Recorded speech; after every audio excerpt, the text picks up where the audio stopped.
Take a deep breath and settle into this moment with me.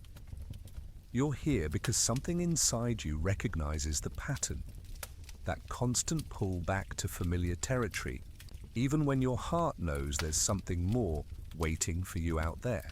Maybe you've been lying here tonight wondering why every time life presents an opportunity for growth, for expansion, for something beautifully unknown, part of you immediately starts scanning for the nearest exit back to what feels safe. You're not broken for feeling this way. You're not weak or lacking in courage. What you're experiencing is one of the most fundamentally human patterns there is. The deep, primal need to feel secure, combined with an equally deep longing to grow and expand. Tonight, I want you to give yourself complete permission to explore this pattern without judgment, without the pressure to change anything immediately, and without any expectation that you should be different than you are right now. Let yourself sink deeper into your bed, knowing that for the next hour or so, you don't have to solve anything. You don't have to be brave. You don't have to step outside any comfort zones at all. In fact, let this time together be the ultimate comfort zone, a space where you can examine your relationship with safety and growth with complete gentleness and understanding. There's no timeline here, no pressure to emerge from this conversation ready to take on the world. Sometimes the most courageous thing we can do is simply understand ourselves more deeply. And understanding often begins with compassion. Compassion for the part of you that seeks the familiar, even when the familiar no longer serves your highest good. The comfort zone isn't really a place, and it's a feeling state. It's that sense of knowing what to expect, of being able to predict outcomes, of feeling competent and in control. And there's profound wisdom in your nervous system's desire to return to this state again and again. Your brain was literally designed to keep you alive, and for most of human history, staying with the known and familiar was directly linked to survival. But here's what's fascinating about the comfort zone in our modern lives. We often find ourselves not just returning to it when we're genuinely threatened, but actively seeking it out even when expansion would serve us. We might turn down opportunities that excite us because they feel too uncertain. We might stay in relationships, jobs, or life situations that no longer fit because they feel predictable. We might find ourselves making choices based not on what we want, but on what feels most familiar and controllable. The brilliant researcher Brené Brown talks about how we're neurobiologically wired for connection and belonging, but we often confuse familiarity with safety and safety with belonging.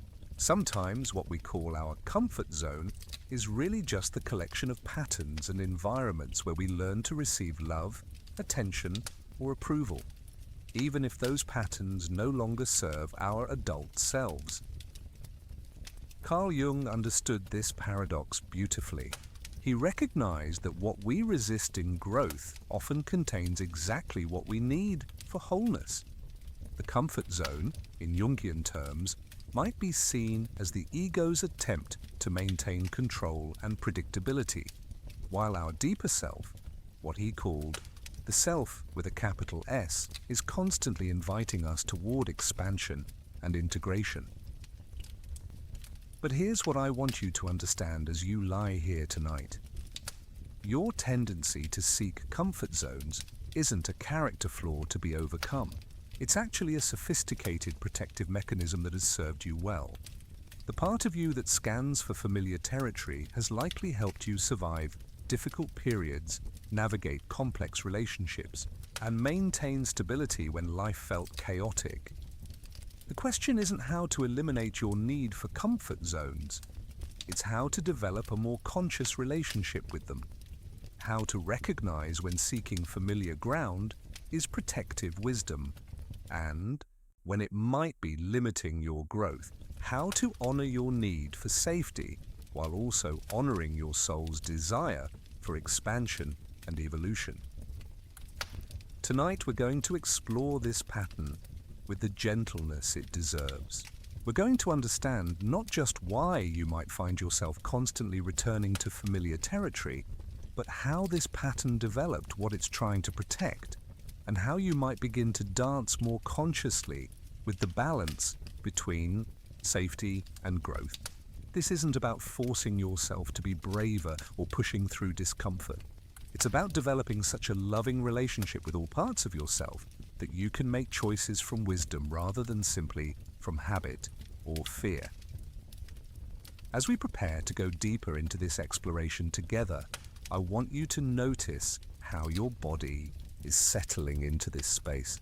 Feel the weight of your body against your bed, the way your muscles are beginning to release the tension of the day. This is your nervous system recognizing safety, recognizing that right here, right now, you are in your ultimate comfort zone. And there's something beautiful about this irony. You're about to explore your relationship with comfort zones from within the safest, most comfortable space possible. Your bed, your quiet room, this gentle time between day and sleep. This is familiar territory that truly serves you. This is what a healthy comfort zone feels like. Not a place of stagnation, but a place of restoration and reflection. Let your breathing slow down naturally. There's no need to force or control it. Just let it find its own rhythm as we move through this together. Notice that even your breath knows how to move between familiar and new. Each inhale is a small expansion, each exhale a return to center. Your body already understands this dance between reaching and returning, between exploring and resting. Tonight we're going to approach your patterns with the same gentleness your body shows your breath. We're not going to force anything open or push anything away. We're simply going to create space for understanding, for compassion, and for the natural wisdom that emerges when we stop fighting with ourselves and start listening more deeply. I want you to set an intention right now, not to change or fix anything, but simply to meet yourself with curiosity and kindness. To approach your own patterns the way you might approach a dear friend who's been carrying a heavy load, with interest in understanding, not with judgment or impatience to fix. As we move forward, you might notice different parts of yourself.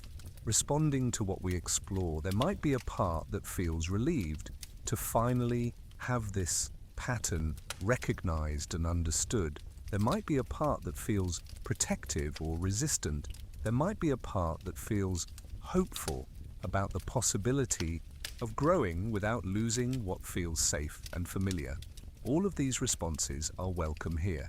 All of these parts of you have wisdom and deserve to be heard. We're not here to override any part of your inner system. We're here to help all the parts work together more harmoniously. The core insight we'll be exploring tonight is this. Your attachment to comfort zones isn't random or arbitrary.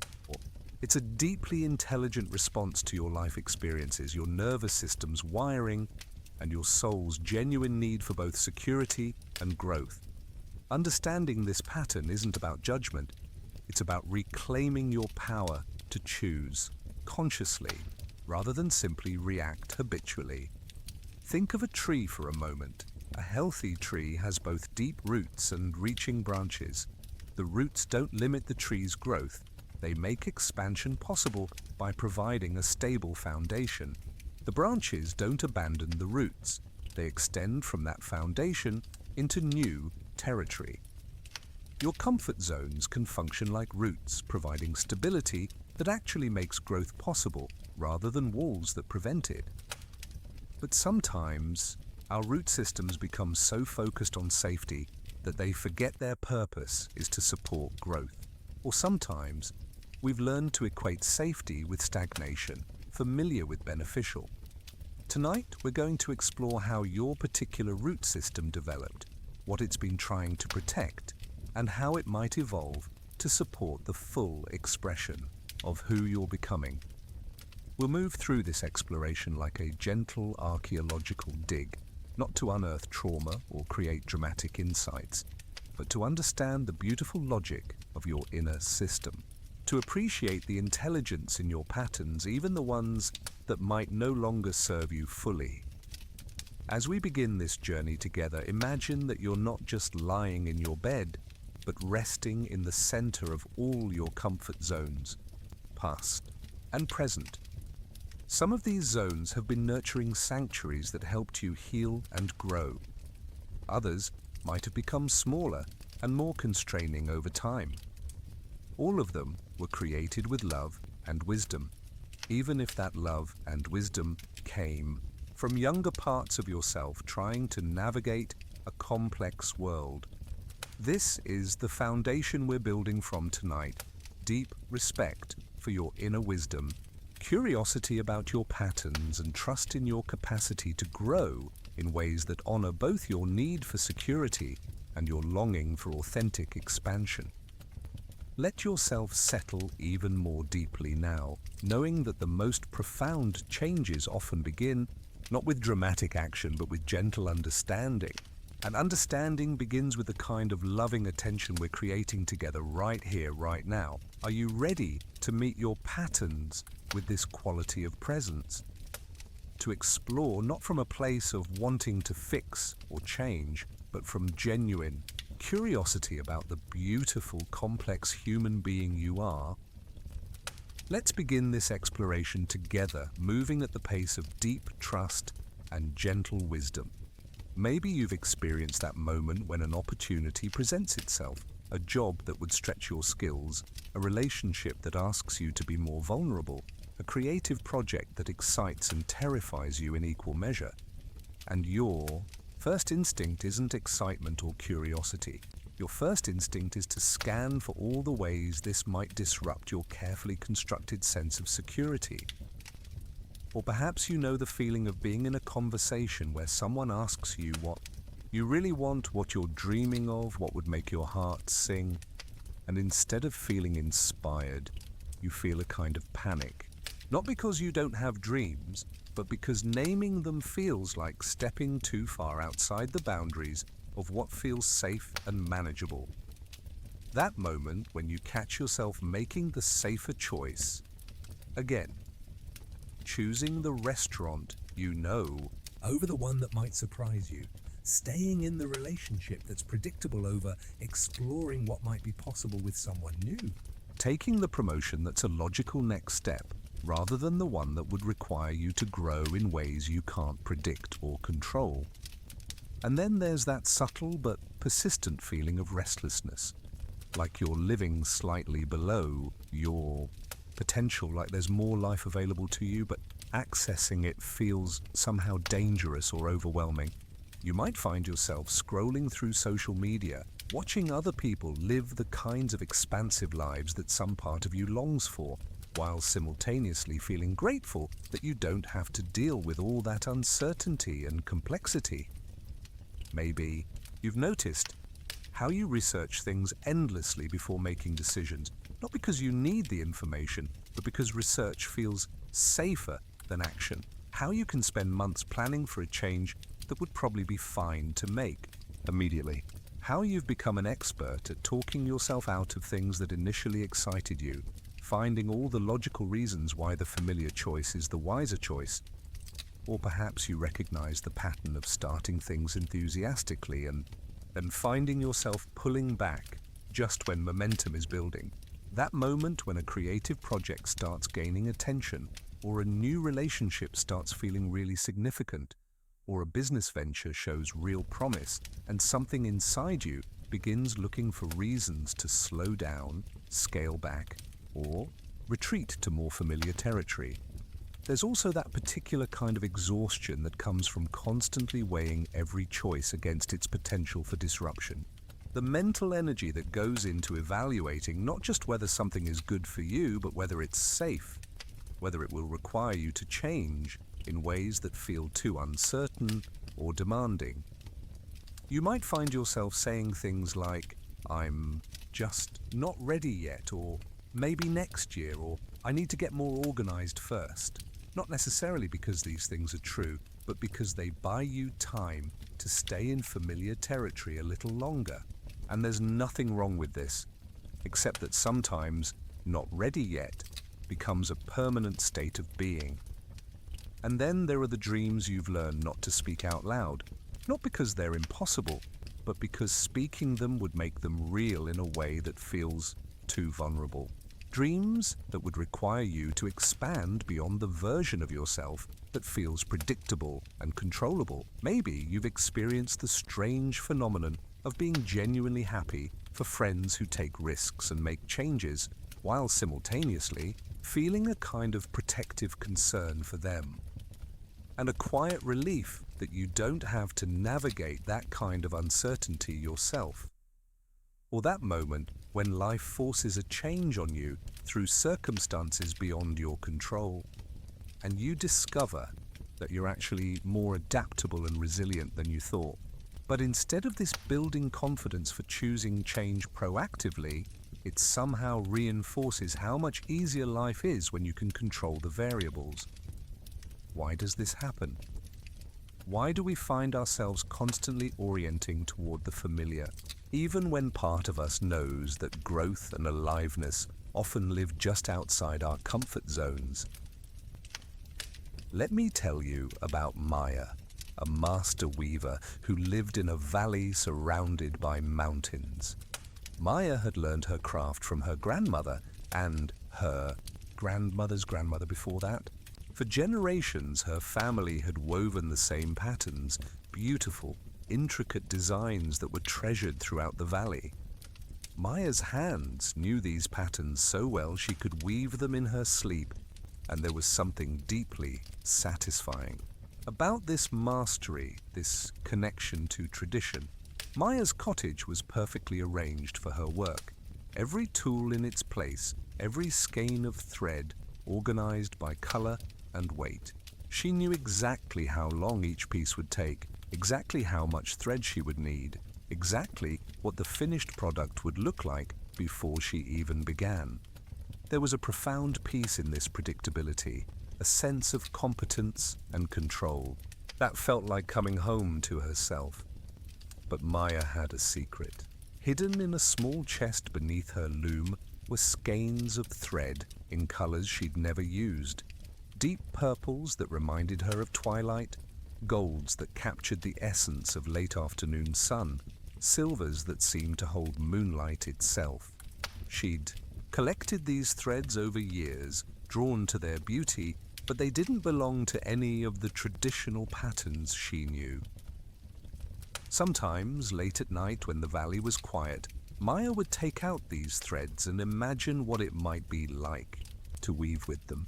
She could almost see patterns in her mind, designs that had no precedent in her family's tradition, combinations of colors that made her heart race with possibility. But whenever she considered actually beginning such a project, a familiar anxiety would rise in her chest. What if the new pattern didn't work? What if she wasted the precious thread? What if the result was beautiful, but no one in the valley wanted to buy something so unfamiliar? What if she started down this path of experimentation and lost her connection to the traditions that had sustained her family for generations? And more than that, what if creating something entirely new changed who she was as a weaver? What if she discovered capabilities in herself that would make her current life feel too small? What if success with new patterns meant she could no longer find satisfaction in the familiar work that had always been enough?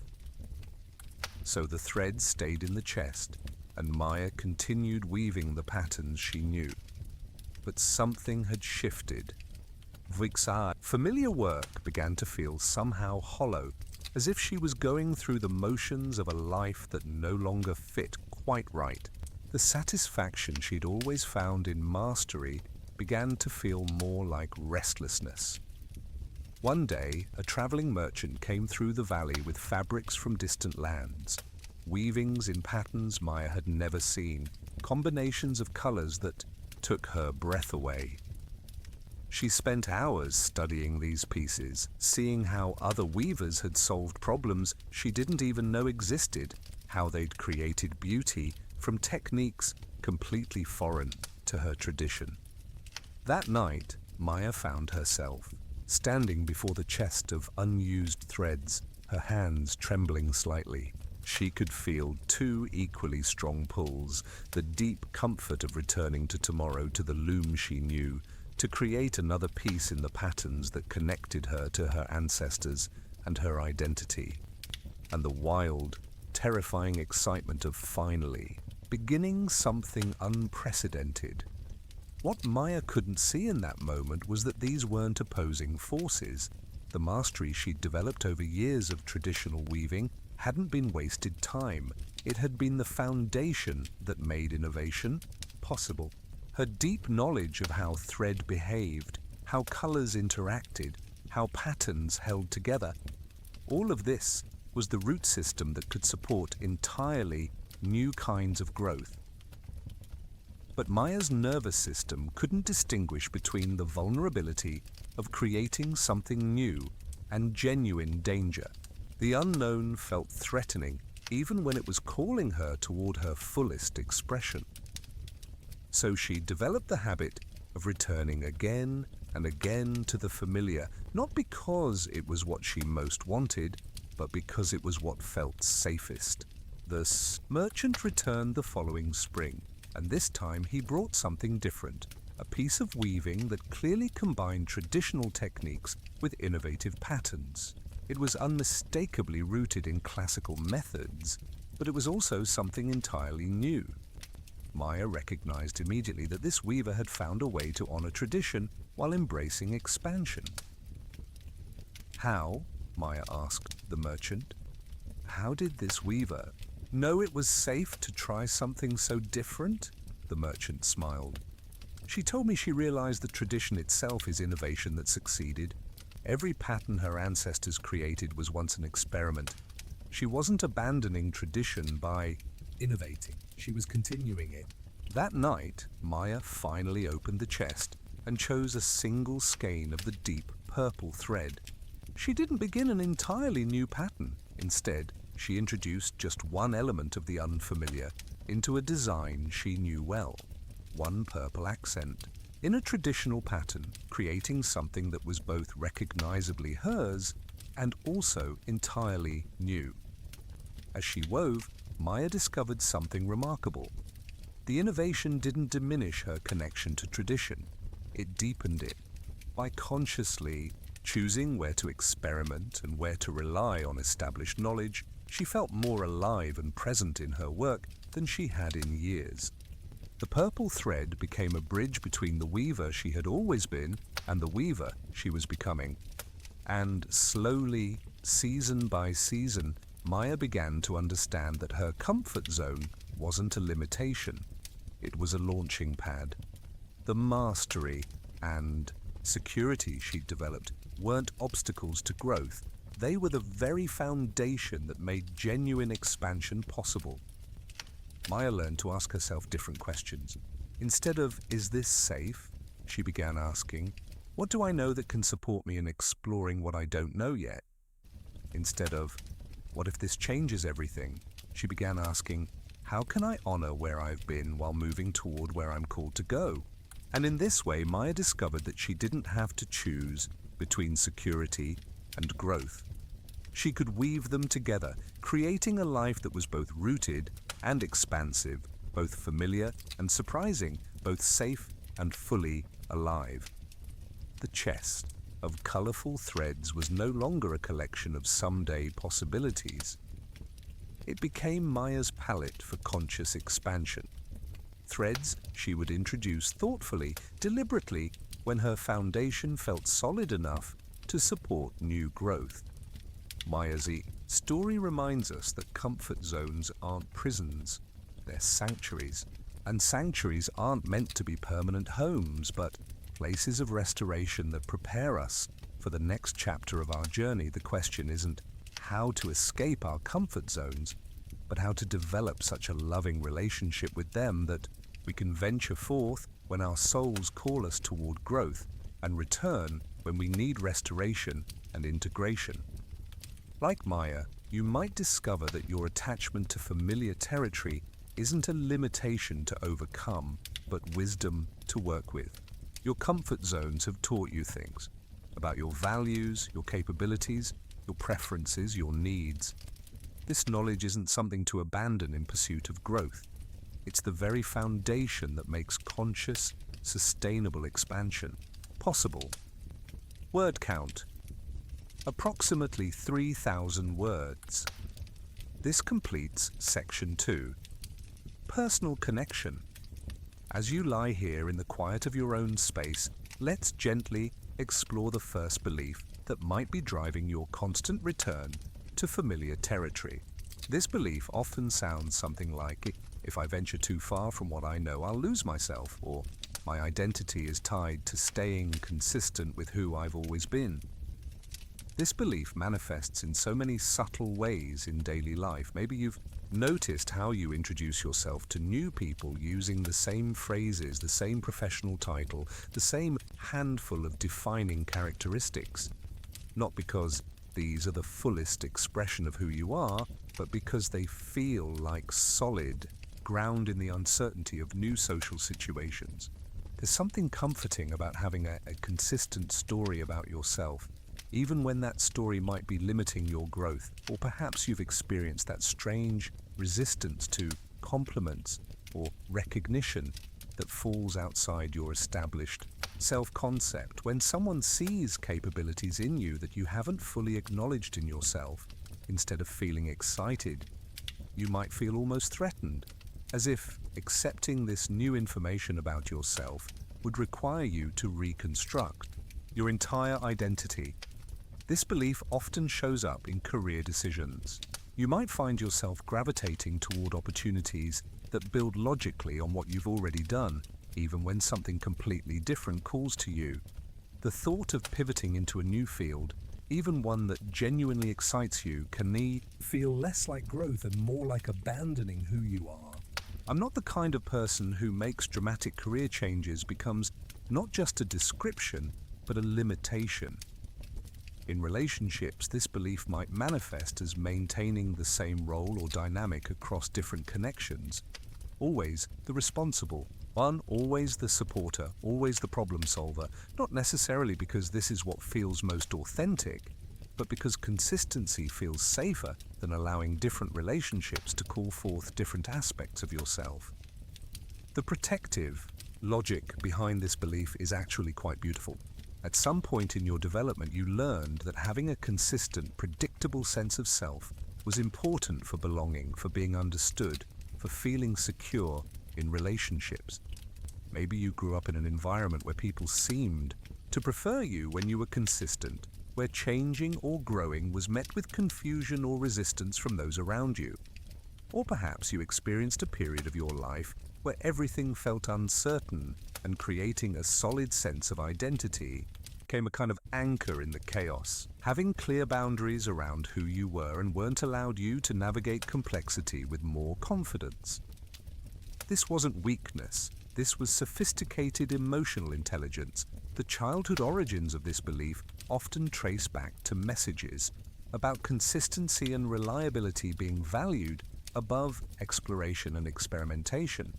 Maybe you learned that changing your mind was seen as flakiness, or that having different interests than your family or peer group was somehow threatening to your belonging with them. Sometimes this belief develops from witnessing other people struggle with identity changes. Perhaps you saw a parent go through a difficult period of reinvention, or watched a friend make changes that seemed to cost them important relationships.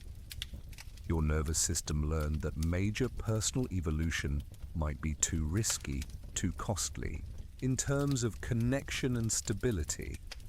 But here's what's fascinating about this belief. It's based on a misunderstanding of how identity actually works. True identity isn't a fixed set of characteristics that you must defend and maintain. It's more like a river, always recognizably itself, but also always flowing, always incorporating new elements, always responding to the landscape it moves through.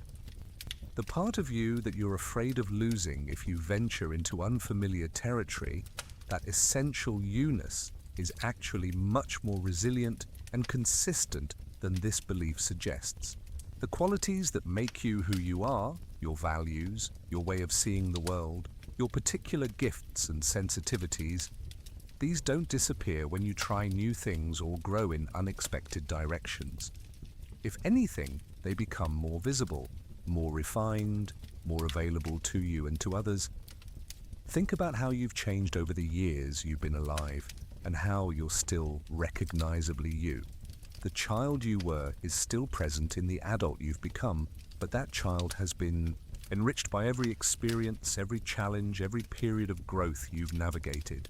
You didn't lose your essential self through those changes, you discovered more of it. This belief tries to protect you by keeping you in territories where you feel competent and recognized.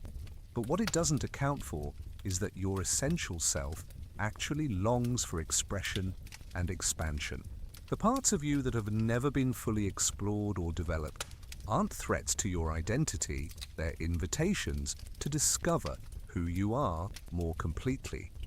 When you find yourself resistant to opportunities that would stretch you beyond your established self-concept, you can appreciate the protective wisdom in this resistance, while also questioning whether this protection is still serving your highest good.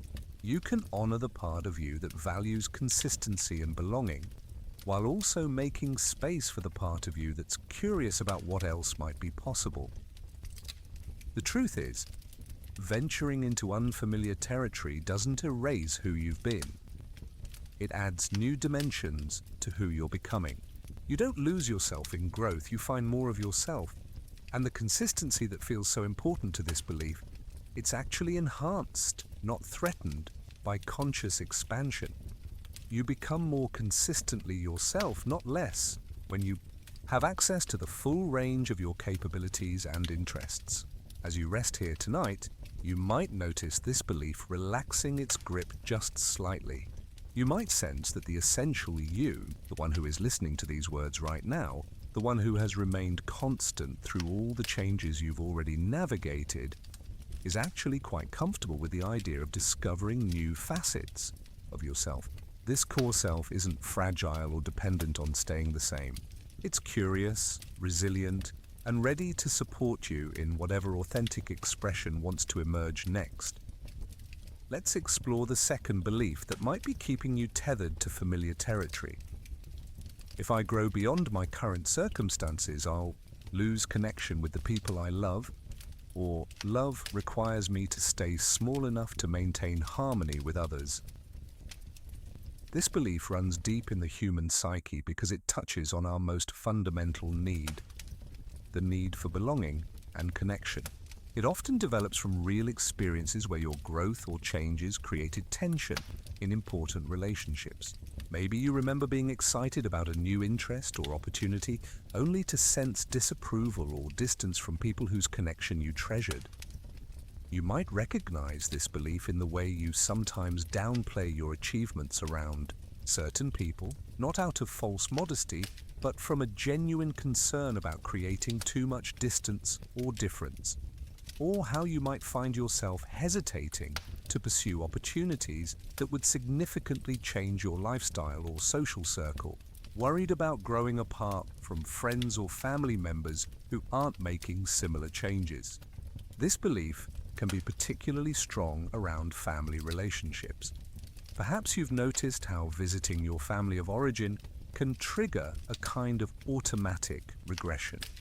Not because you're weak or lacking in boundaries, but because some part of you has learned that maintaining connection requires staying consistent with the version of yourself that first belonged in that system. Or maybe you've experienced the subtle guilt that can arise when your life starts expanding beyond the circumstances of people you care about.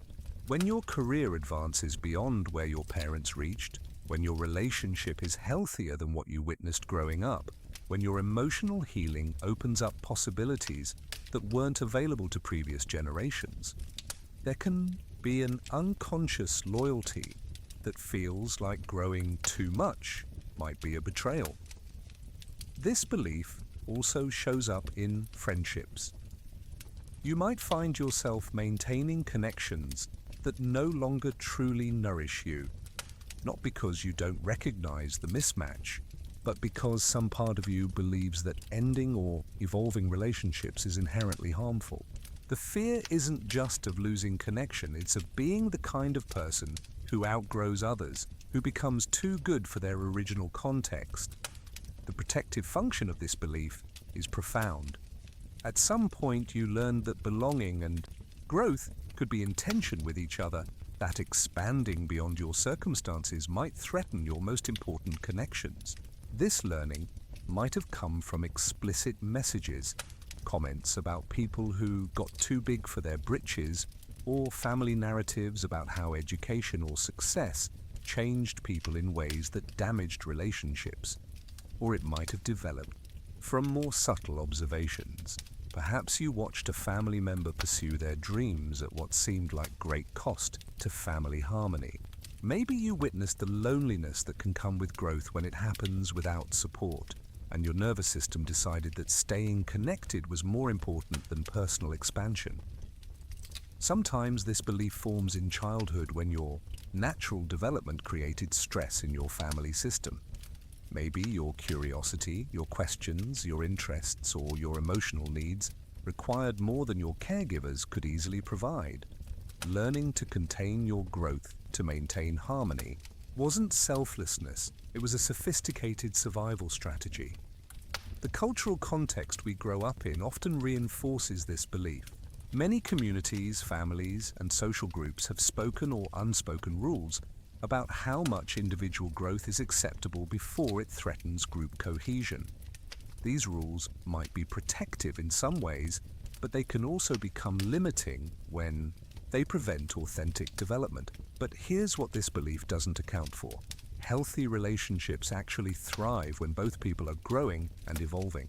The connections that are threatened by your growth were likely built on a foundation that was already somewhat unstable, perhaps on your role as a caretaker, your predictability, your willingness to stay small, or your function in maintaining others' comfort. True intimacy isn't built on similarity or stagnation. It's built on the willingness to witness and celebrate each other's becoming. The people who are meant to be in your life for the long term will be excited by your growth, curious about your evolution, and supportive of your expansion, even when it takes you into territory they don't personally understand or share. And here's something else this belief misses. Your growth often gives others permission to grow as well. When you model conscious evolution, when you show that it's possible to expand while maintaining your core values and connections, you create space for the people around you to consider their own possibilities. The fear of losing connection through growth often keeps us in a kind of mutual limitation pact with others, an unconscious agreement that we'll all stay within certain boundaries to maintain the illusion of permanent togetherness. But this kind of connection is actually quite fragile because it depends on everyone remaining static. It's maintained through restriction rather than choice. When you begin to grow consciously, you discover that some relationships do change, but what you lose is often the codependent or limiting aspects of those connections, while what remains and grows stronger is the authentic love and appreciation. Some people may initially react with discomfort to your changes, but many will eventually adjust and even be inspired by your example. The relationships that are built on genuine love, rather than mutual limitation, can stretch and evolve to accommodate growth in both directions. These connections become more interesting, more dynamic, and more satisfying over time because they're based on who you're becoming rather than who you've always been. As for the relationships that can't adapt to your growth, while this can be genuinely sad, it's important to recognize that staying small to preserve connections that depend on your limitation isn't actually preserving anything real. It's maintaining the illusion of connection while sacrificing the possibility of true intimacy. This belief has served you by helping you maintain belonging and avoid the pain of losing relationships. But it may have outlived its usefulness if it's now preventing you from discovering what you're truly capable of. or from experiencing the deeper satisfaction that comes with connections based on authentic expression rather than convenient similarity. Tonight, as you rest in the safety of your own space, you might experiment with imagining growth that enhances rather than threatens your most important relationships. You might consider the possibility that the people who truly love you want to see you flourish, even if that flourishing takes you into territories they don't fully understand. The third and perhaps deepest belief that keeps many of us circling back to familiar territory is this: if I fully expand into my potential, I'll be responsible for more than I can handle. Or, with greater capability comes unbearable responsibility and pressure. This belief often lives in the shadows of our consciousness, influencing our choices in ways we might not immediately recognize. It's the quiet voice that suggests maybe it's safer to be somewhat competent at many things rather than truly excellent at what matters most to you. Maybe it's better to keep your gifts slightly under wraps rather than fully claim what you're capable of creating, contributing, or becoming.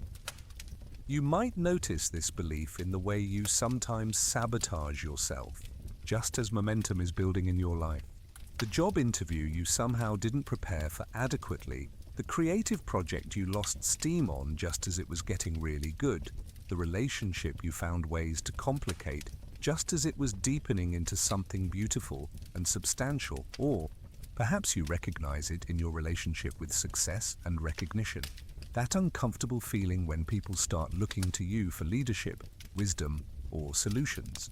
The way praise for your capabilities can feel more burdening than uplifting, as if each acknowledgement of your gifts is also an assignment of greater responsibility than you feel ready to carry. This belief can manifest as a kind of strategic underachievement, not because you lack ambition or capability, but because some part of you has calculated that flying under the radar is safer than fully claiming your power. It's easier to dream about what you might accomplish than to actually accomplish it, and then have to live up to the expectations that success creates. The protective function of this belief often traces back to experiences where capability and responsibility became tangled together in overwhelming ways. Maybe you were the eldest child who learned that being competent meant being assigned more and more responsibility for family functioning. Perhaps you were naturally gifted in ways that led adults to treat you more like a peer than a child, asking you to handle emotional or practical burdens that were beyond your developmental capacity. Or maybe you grew up witnessing someone you loved struggle under the weight of their own success.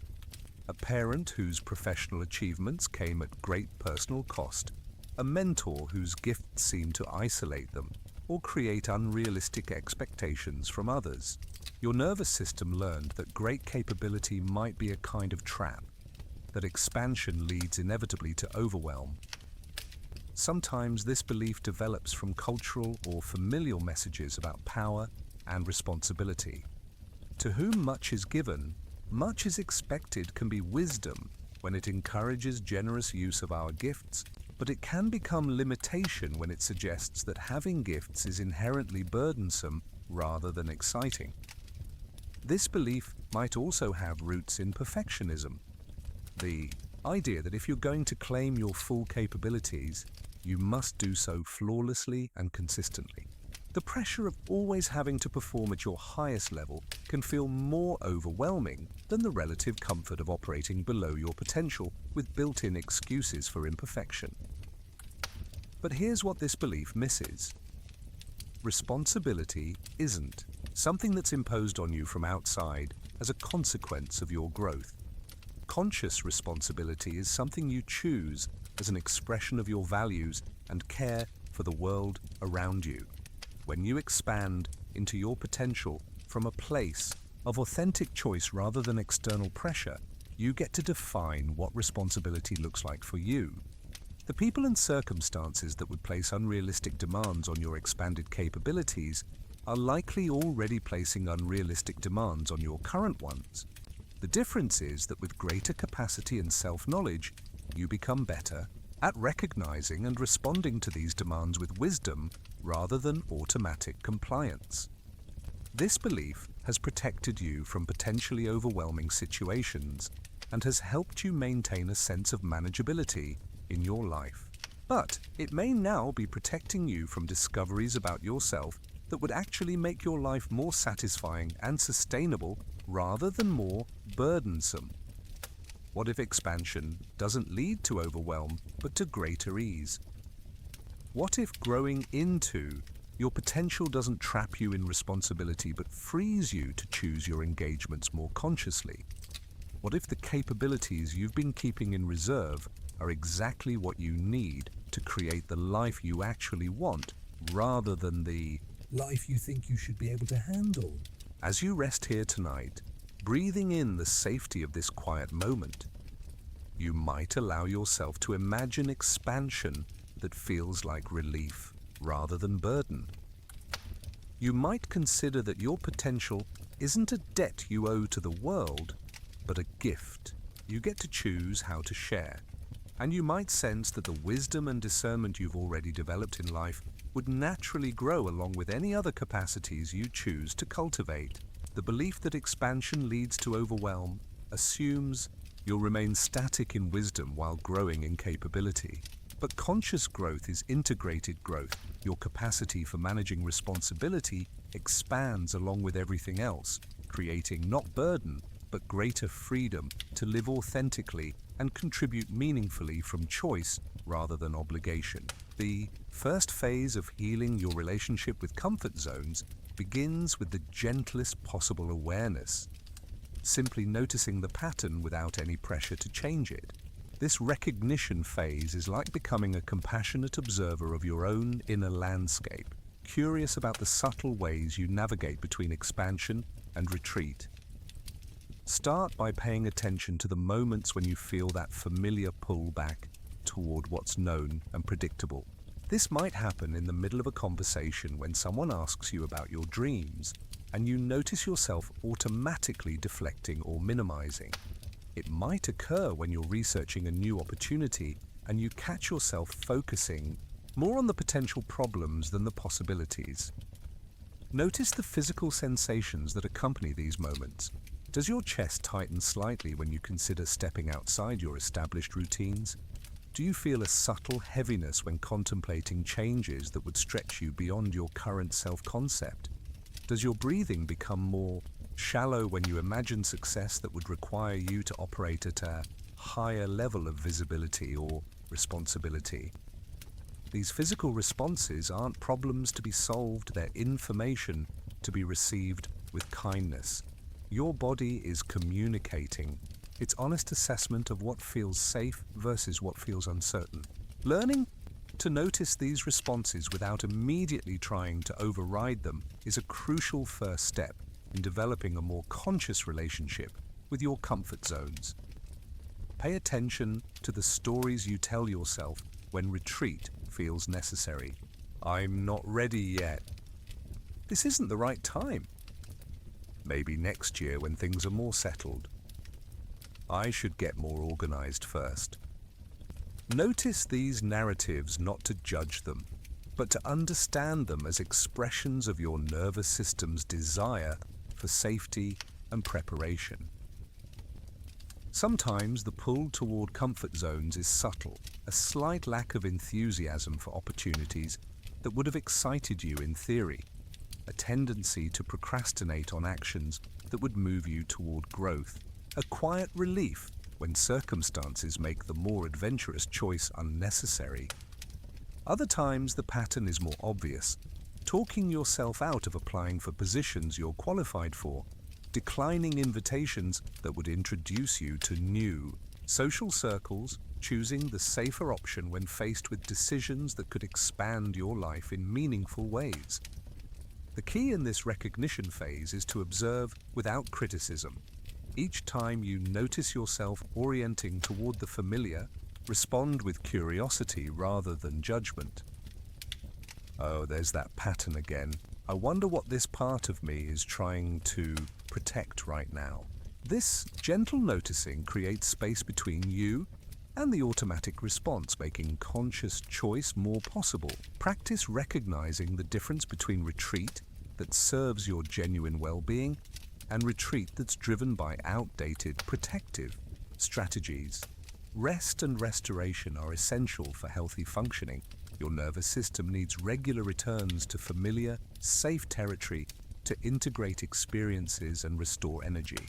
But sometimes what feels like necessary rest is actually avoidance of growth opportunities that would ultimately be energizing rather than depleting. Notice also the moments when you do venture outside your comfort zones. What supported those choices?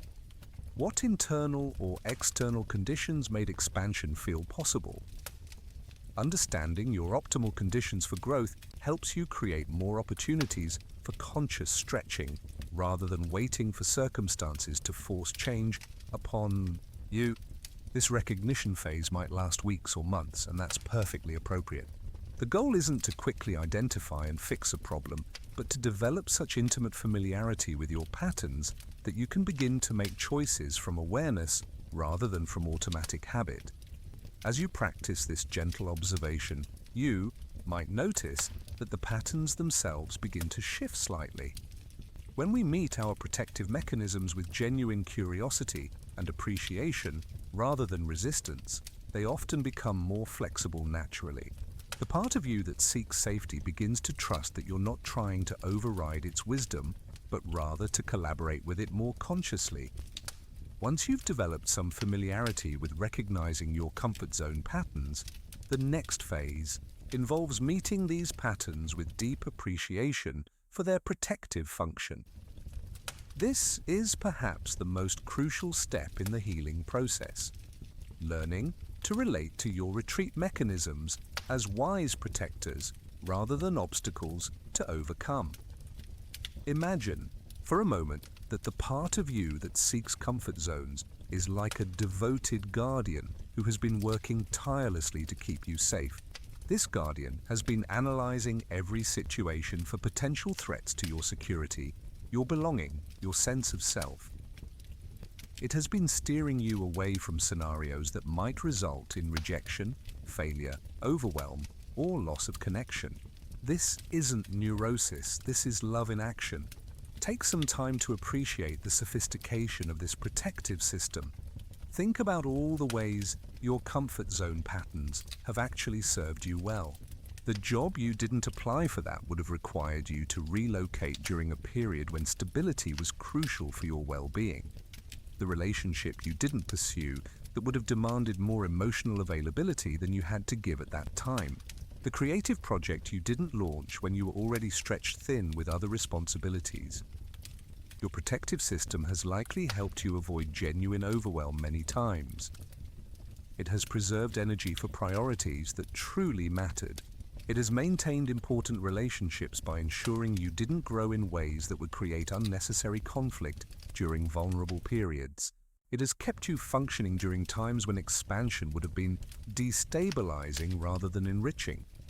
This appreciation isn't about justifying every choice to stay in familiar territory, but about recognizing the intelligence and care that underlies these choices. When you can see your comfort zone patterns as expressions of your own wisdom rather than evidence of your limitations, everything begins to shift. Try having an internal conversation with this protective part of yourself. You might say something like, "I recognize how hard you've been working to keep me safe. I appreciate that you've been scanning every situation for potential threats to my well-being. Thank you for all the times you've steered me away from situations that weren't right for me, or that would have demanded more than I had to give. I understand that when I consider stepping outside what's familiar, you're immediately calculating the potential costs to my relationships, to my sense of identity, to my energy and emotional resources. This isn't paranoia, this is careful stewardship of my life and well-being. I want you to know that I'm not planning to ignore your concerns or override your wisdom. Instead, I'd like us to work together more consciously. I'd like to understand your concerns more clearly so we can evaluate opportunities together rather than automatically avoiding anything that feels uncertain. You might notice different responses arising as you offer this appreciation. Sometimes there's immediate relief. This protective part has been carrying its responsibility alone for so long that being acknowledged and appreciated feels like coming home. Sometimes there's skepticism. This part might have learned not to trust promises about collaboration, having been overridden or criticized in the past. Other times, you might access grief or sadness, recognition of how much energy has gone into protection. How many opportunities might have been declined out of caution? How lonely it can feel to be the guardian who always has to consider the potential dangers while others focus on possibilities.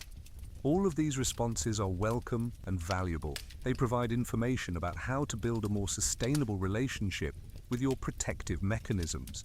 The goal isn't to eliminate caution or eliminate the desire for safety, but to create internal collaboration rather than internal conflict. As you practice this appreciation, you might begin to notice that your protective system becomes more flexible and nuanced in its responses. When protection feels seen and valued rather than criticized and overridden, it can afford to be less rigid, less automatically activated by anything unfamiliar. You might also discover that some of your protective responses are based on old information. Assessments of your capabilities, your support systems, or your resilience that were accurate at an earlier time in your life, but may no longer reflect your current resources and strengths. This compassionate meeting allows you to update your internal protective system with current information.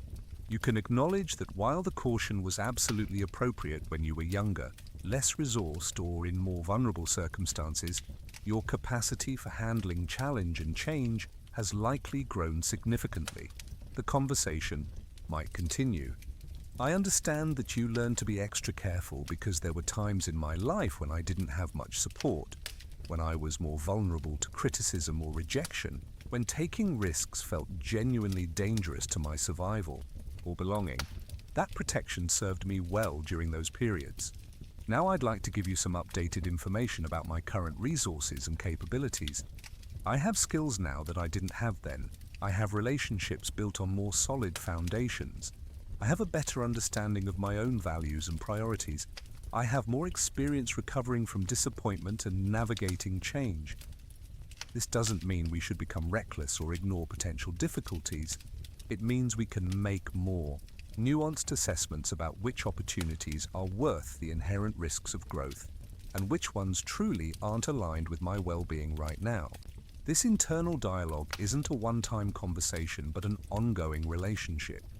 As you continue to honor the protective function while also providing updated information about your current capacity and resources, you create the conditions for more conscious, collaborative decision-making about when to stretch and when to rest, when to explore, and when to consolidate. The third phase of healing involves developing a more sophisticated relationship with the physical sensations that accompany your comfort zone patterns. Your body holds tremendous wisdom about safety and expansion, but learning to interpret and work with this somatic information takes practice and patience. Begin by noticing the difference between the physical sensation of genuine danger and the physical sensation of growth edge. Both might involve increased heart rate, changes in breathing, or feelings of activation in your nervous system, but they have distinctly different qualities when you learn to pay attention. Genuine danger often creates a sense of contraction, a pulling inward, a quality of alarm that feels sharp and urgent. Your body is preparing for immediate defensive action, fight, flight, or freeze responses that are designed to protect you from immediate threat. Growth edge activation feels different. There's often an element of excitement mixed with the nervousness, a sense of expansion rather than contraction, an aliveness that feels energizing even when it's also somewhat scary. This is your nervous system responding to positive challenge, to the healthy stress of stretching beyond current capacities. Practice. Spending time in the space between recognizing growth edge activation and automatically retreating from it. When you notice your body responding to an opportunity or possibility with that particular combination of excitement and nervousness, pause before deciding whether to move forward or step back. Breathe consciously in this space. Often, a few deep breaths can help your nervous system distinguish between expansion opportunity and genuine threat. If the activation settles into excitement and curiosity with breathing, you're likely encountering a growth edge. If the activation increases or feels more alarming with breathing, you might be encountering something that genuinely isn't right for you at this time. Your body also holds information about timing. Sometimes an opportunity might be genuinely good for you, but your nervous system recognizes that you don't currently have the resources to engage with it successfully. This isn't the same as avoiding growth. This is wisdom about sustainable pacing. Learn to ask your body, is this a no because it's not right for me? Or is this a not yet because the timing isn't optimal? These are different kinds of information that require different responses. A true no can be honored with appreciation for your discernment. A not yet might involve asking what conditions would need to be in place for this opportunity to feel more manageable. Sometimes your nervous system needs more information before it can assess whether something is safe. Instead of immediately retreating when you feel uncertain, you might experiment with gathering more data while staying present to your body's responses. As you learn more about a situation, notice whether your nervous system relaxes or becomes more activated. Practice also distinguishing between activation that's about the situation itself and activation that's about old patterns or memories being triggered. Sometimes an opportunity feels threatening, not because it actually is, but because it resembles something from your past that was genuinely difficult or overwhelming. When you notice this kind of activation, you can acknowledge both the old experience and the current reality. My body is remembering what it felt like to be overwhelmed by responsibility when I was younger.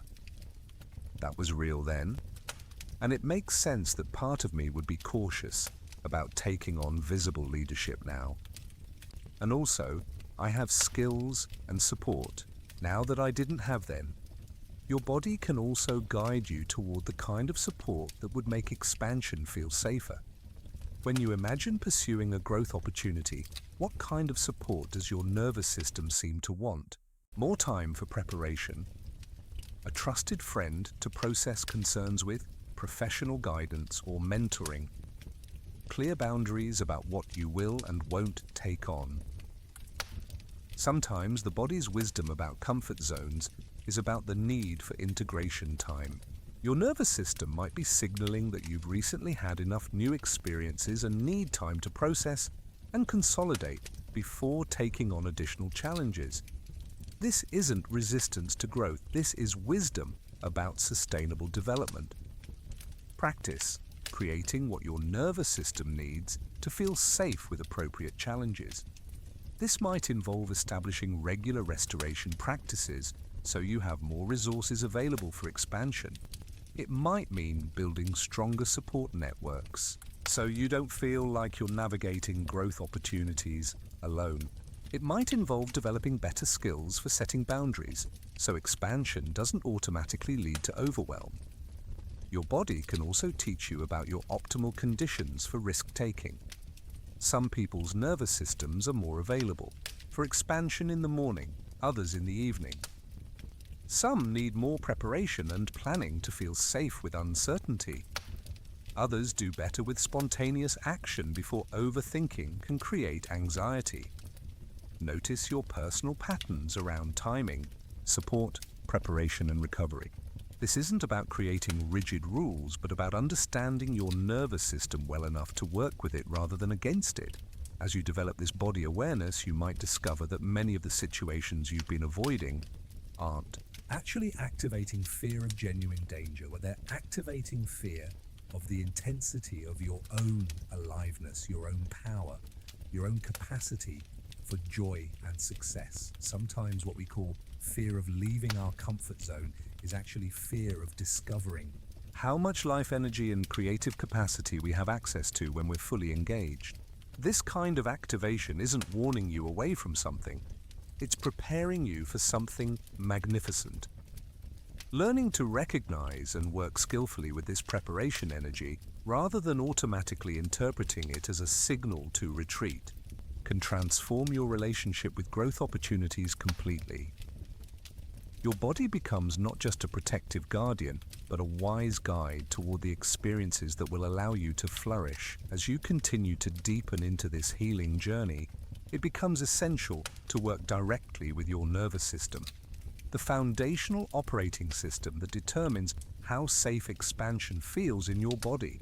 Your nervous system holds the memory of every experience you've had with stepping outside familiar territory, and these cellular memories influence your current responses to growth opportunities more than conscious reasoning alone. The first somatics practice involves learning to resource your nervous system before, during, and after expansion experiences. Just as you might prepare physically for athletic activity by warming up your muscles, you can prepare your nervous system for growth by consciously activating your sense of safety and support. Begin each day by spending a few minutes connecting with what feels most stable and secure in your life right now. This might be the feeling of your body supported by your bed, the rhythm of your breath, the presence of people who love you unconditionally, or the knowledge of skills and strengths you've developed over time.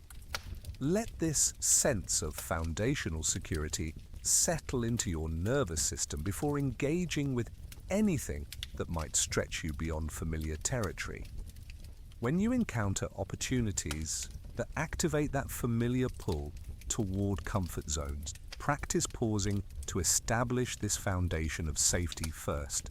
Place your hand on your heart and remind your nervous system, I am resourced, I have support, I have survived challenges before, I can handle whatever emerges from this experience.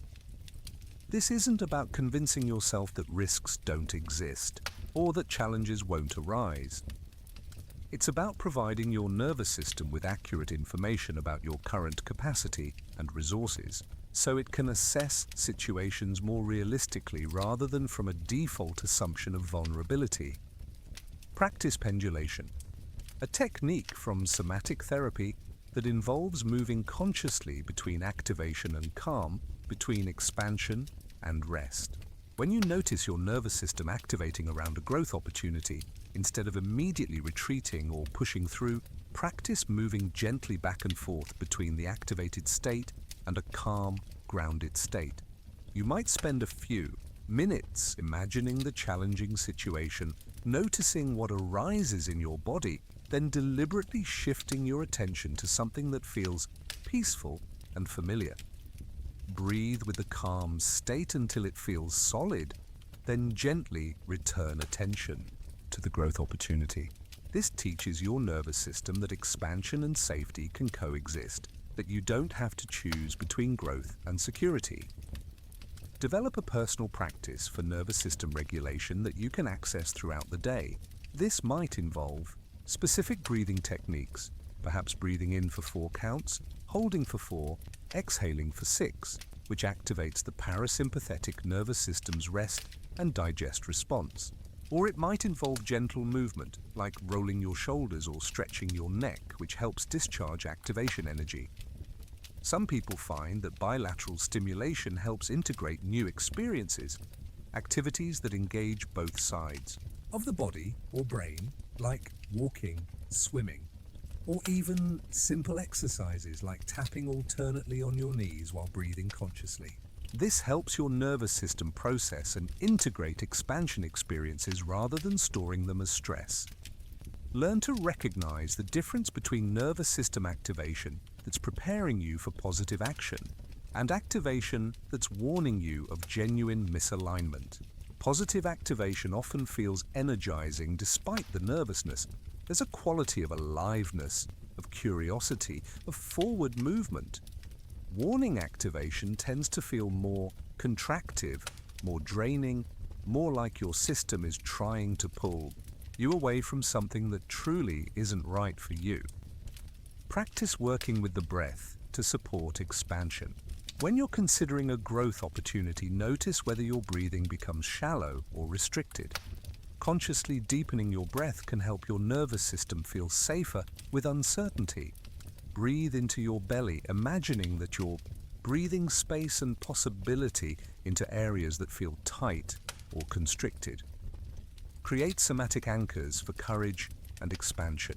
Identify a physical posture, gesture, or movement that helps you access your sense of capability and resilience. This might be standing with your feet planted and shoulders back, or placing both hands on your heart, or making a gentle fist and bringing it to your solar plexus. Practice using this anchor during calm moments so it becomes available during challenging ones. Develop rituals for transitioning between comfort and growth phases. Just as you might have bedtime rituals that help your nervous system prepare for sleep, you can create rituals that help your system prepare for expansion. This might involve journaling about what support you need, calling a trusted friend, or spending time in nature to feel connected to something larger than your immediate concerns. Pay attention to how your nervous system responds to different types of expansion. Some people's systems feel safer with gradual, incremental growth, while others do better with more significant changes that create clear before and after distinctions. Some need more preparation time, others do better with spontaneous action. Understanding your nervous system's preferences helps you design growth experiences that feel sustainable rather than overwhelming. Practice completion practices after expansion experiences. When you do step outside your comfort zone, whether it's a conversation that stretched you, a professional risk you took, or a personal boundary you set, take time to consciously acknowledge the completion. Let your nervous system register that you navigated the challenge successfully, that you have the resources to handle uncertainty, that expansion is possible without catastrophe. This might involve simply placing your hand on your heart and saying, "I did that. I was capable. I handled whatever arose." Or it might involve writing about what you learned, what went well, what you discovered about your own resilience. These completion practices help your nervous system update its assessment of your capacity for handling challenges. Work with your nervous system's natural rhythms around expansion and contraction.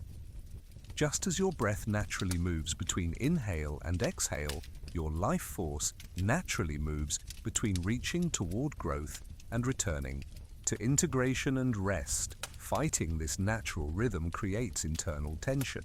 Working with it creates sustainable expansion. Notice when your system naturally feels more available for growth, certain times of day, seasons of the year, phases of your personal or professional life.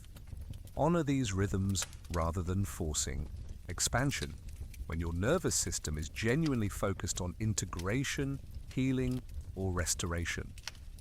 Remember that nervous system healing happens gradually and with repetition. Each time you practice working consciously with your body's responses to growth opportunities, you're literally rewiring your neural pathways. Each positive experience with expansion creates new cellular memories that support future growth. This isn't just psychological work, it's biological transformation that happens through consistent, gentle practice over time. As you begin to develop a more conscious relationship with your comfort zones, you'll likely notice shifts in your relationship dynamics. This is natural and important. When you change how you relate to growth and expansion, it inevitably affects how you show up in connections with others. Understanding how to navigate these changes with wisdom and care helps ensure that your personal evolution enhances rather than threatens your important relationships. One of the first changes you might notice is in how you respond to others.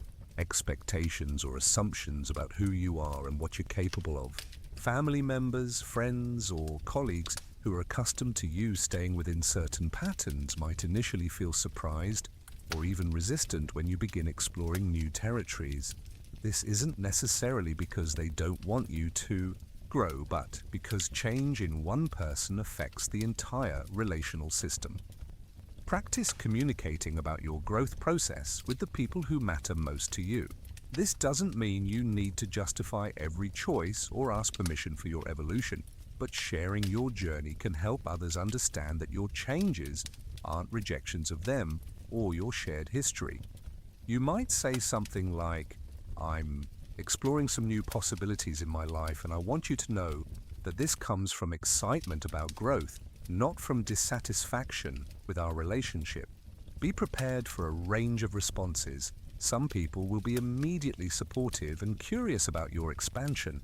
Others might feel threatened or concerned, especially if your growth highlights areas where they feel stuck or if they've become comfortable with particular dynamics between you. Still, others might be supportive in theory, but need time to adjust to the practical implications of your changes. Practice holding space for others' responses without taking full responsibility for their comfort with your growth. You can be compassionate about any discomfort your changes might create while still honoring your own authentic development.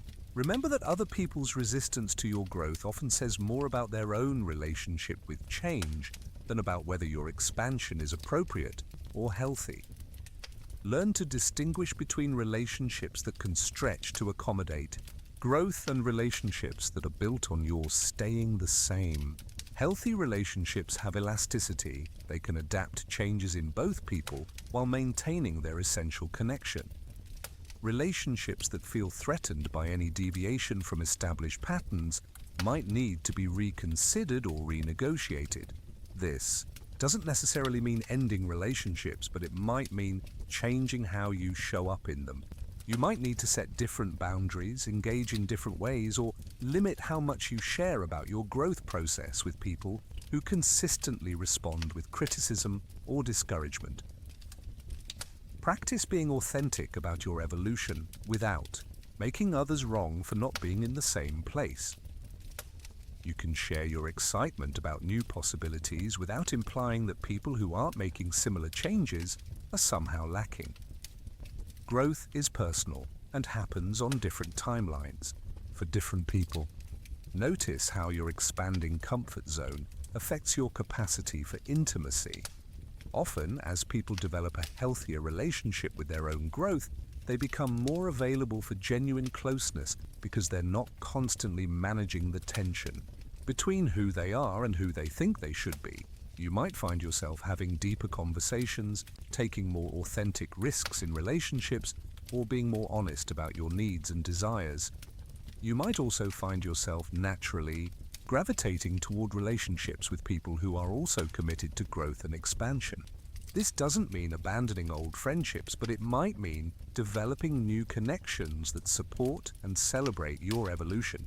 Seek out communities, activities, or social contexts where expansion is valued and encouraged. Learn to navigate the dynamics around success and achievement in your relationships.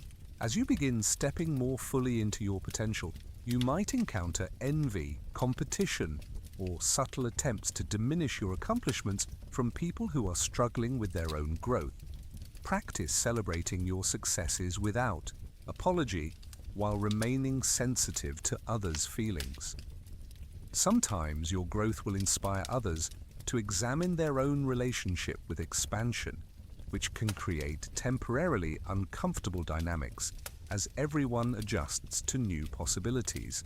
Be patient with this process and remember that modeling conscious growth is one of the greatest gifts you can offer the people around you.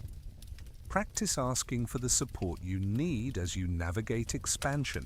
This might involve requesting that certain people serve as accountability partners for your growth goals, asking others to celebrate successes with you, or seeking encouragement from friends when you're facing challenging growth edges.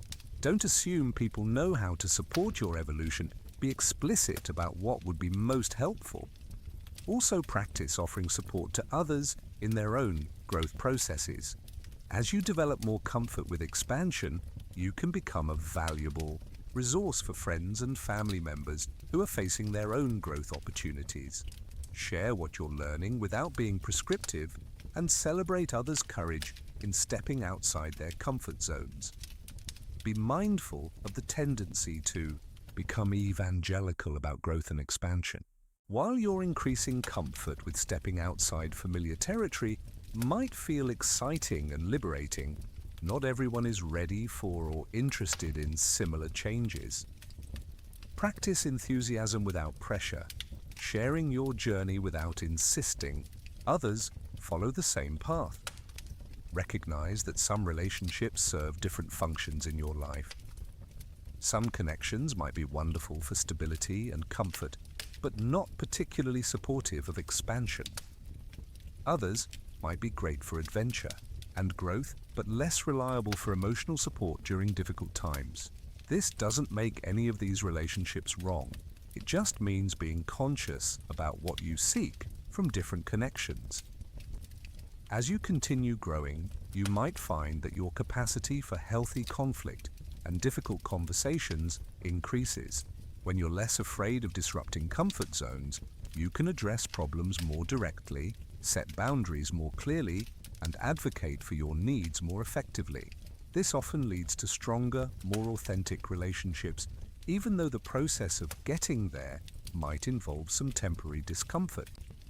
Remember that relationship changes are often the most challenging aspect of personal growth because they involve other people's feelings and reactions which you can't control.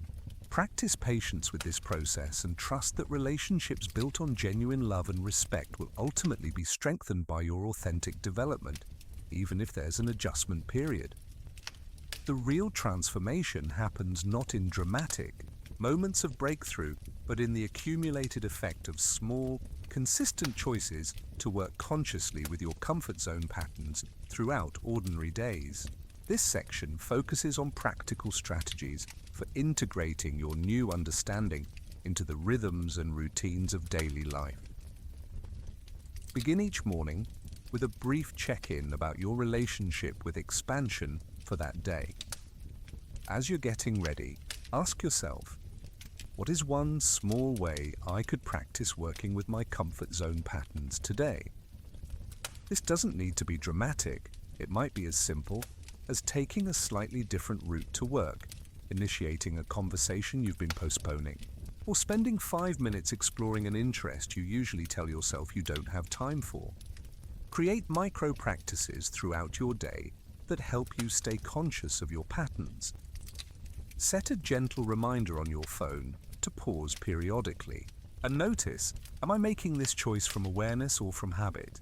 Is this decision coming from genuine wisdom about my current capacity or from outdated protected patterns? Practice the pause between recognition and action. When you notice yourself automatically moving toward the familiar option, take 3 conscious breaths before deciding. This small space often reveals choices you didn't realize you had, or helps you make the same choice but from conscious intention rather than unconscious habit. Develop a personal system for distinguishing between comfort zones that serve you and comfort zones that limit you. Serving comfort zones provide genuine restoration, connection to your values, and foundation for sustainable growth. Limiting comfort zones feel more like hiding, avoiding, or playing smaller than your authentic capacity. When facing decisions, throughout the day, practice asking, does this choice honor both my need for security and my potential for growth? Often there are options that satisfy both needs. You don't have to choose between safety and expansion. Create supportive structures for gentle expansion. This might involve scheduling one small, growth-oriented activity each week, perhaps trying a new restaurant, attending a workshop outside your usual interests, or having coffee with someone you'd like to know better. Having these experiences planned removes the need to make expansion decisions in the moment when resistance might be stronger. Practice reframing daily challenges as opportunities to work with your comfort zone patterns. Traffic that makes you late, technology that doesn't work as expected, or social situations that feel awkward all become chances to notice your automatic responses and experiment with staying present rather than immediately seeking familiar ways to regain control. Develop evening practices for integrating expansion experiences. Before bed, take a few minutes to reflect on moments during the day when you stepped outside familiar territory, however small. Acknowledge your courage, notice what you learned, and appreciate any growth that occurred. This helps your nervous system register expansion as positive rather than threatening. When you find yourself avoiding something that would be good for you, practice the gentle next step approach instead of forcing dramatic action. Ask yourself, what's the smallest possible step I could take toward this that would feel manageable right now? Often, beginning with tiny actions creates momentum for larger changes. Build expansion practices into existing routines rather than trying to create entirely new habits. If you already have a morning coffee ritual, you might use that time to read about topics outside your usual interests. If you always listen to music while cooking, you might occasionally explore genres you've never tried. Practice working with resistance when it arises. Instead of interpreting resistance as a stop sign, treat it as information. What is this resistance trying to protect? What would need to feel different for the challenging action to feel more manageable? Sometimes resistance is wisdom, sometimes it's outdated protection that can be gently updated with current information. Create accountability structures that feel supportive rather than pressuring. This might involve sharing your growth intentions with a trusted friend, joining a group of people with similar interests in conscious development, or working with a coach or therapist who understands your journey. Develop language for communicating about your growth process in professional settings. You might practice saying things like, "I'm interested in taking on projects that would stretch my skills," or "I'd like to explore opportunities that would challenge me in new ways." This helps you advocate for expansion opportunities rather than waiting for them to be offered. Notice how your relationship with comfort zones affects practical decisions like where you live, how you spend money, what you do with free time, and how you approach work challenges. As your comfort with expansion grows, you might find yourself making different choices in these areas. Not necessarily more dramatic ones, but more conscious ones. Practice working with the fear of success and visibility that often accompanies stepping outside comfort zones. When opportunities for recognition or advancement arise, notice any impulses to sabotage or minimize your accomplishments. Develop strategies for staying present with success rather than automatically deflecting it. Create recovery practices for when expansion experiments don't go as planned. Sometimes, stepping outside your comfort zone results in experiences that are genuinely difficult or disappointing. Having practices for processing these experiences with self-compassion helps ensure that temporary setbacks don't reinforce patterns of avoidance. Build discernment about when pushing through resistance serves your growth, and when honoring resistance serves your wisdom. This is perhaps the most sophisticated skill in working with comfort zones. Learning to distinguish between fear that's protective and fear that's limiting, between resistance that signals genuine misalignment and resistance that signals growth edge. Pay attention to how your daily choices affect your overall relationship with expansion. Small choices to avoid minor discomforts can accumulate into larger patterns of limitation, while small choices to stay present with manageable challenges can build your capacity for handling bigger growth opportunities. Remember that integration happens through repetition and consistency rather than through dramatic transformation.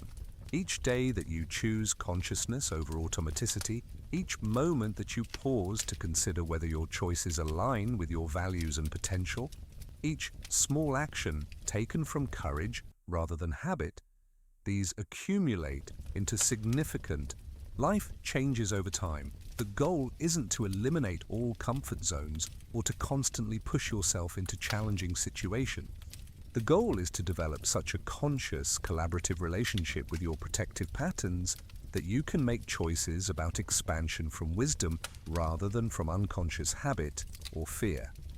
This allows you to honor both your genuine need for security and your authentic potential for growth, creating a life that feels both sustainable and fully alive.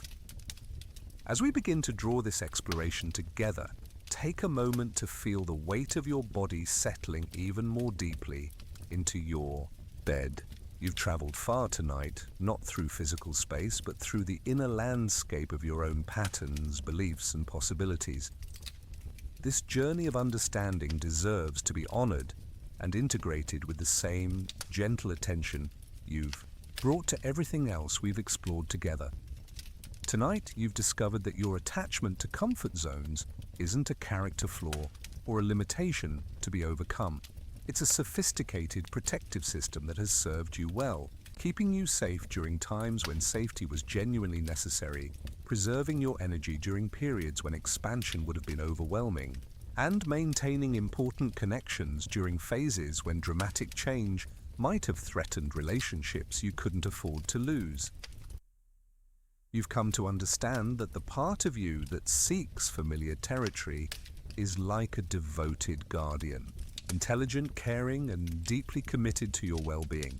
This guardian has been working tirelessly to scan every situation for potential threats to your security, your belonging, your sense of self. Learning to appreciate this protective function rather than fighting with it changes everything about how you can move forward. You've explored how your nervous system holds the memory of every experience you've had with stepping outside familiar territory, and how these cellular memories influence your current responses to growth opportunities. You've discovered that working with your body's wisdom, rather than trying to override it with willpower alone, creates the foundation for sustainable expansion that honors both your need for security and your potential for growth. Through Maya's story of the traditional weaver and her chest of colorful threads, you've seen how comfort zones can serve as launching pads rather than limitations. The mastery and security you've developed in familiar territories aren't obstacles to overcome. They're the very foundation that makes conscious expansion possible. Your established patterns of competence and connection become the roots that support new growth rather than barriers that prevent it.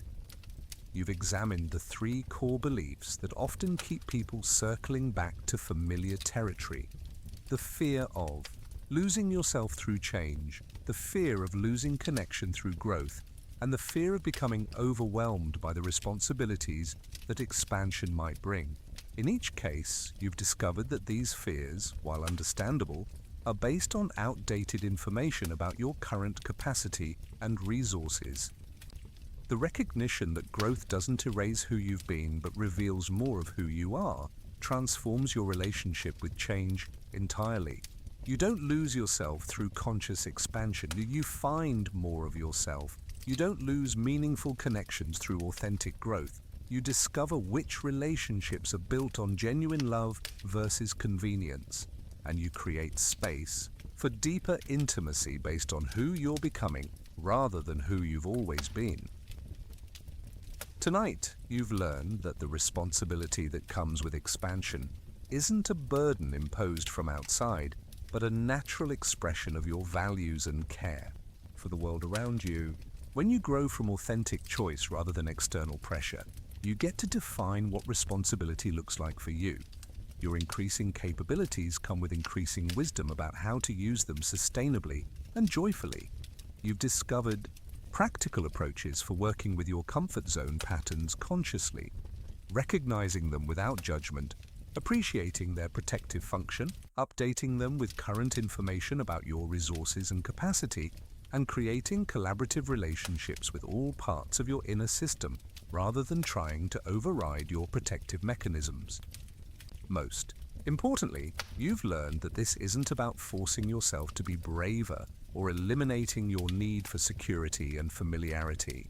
It's about developing such a loving, conscious relationship with all parts of yourself that you can make choices from wisdom rather than from unconscious habit or outdated fear.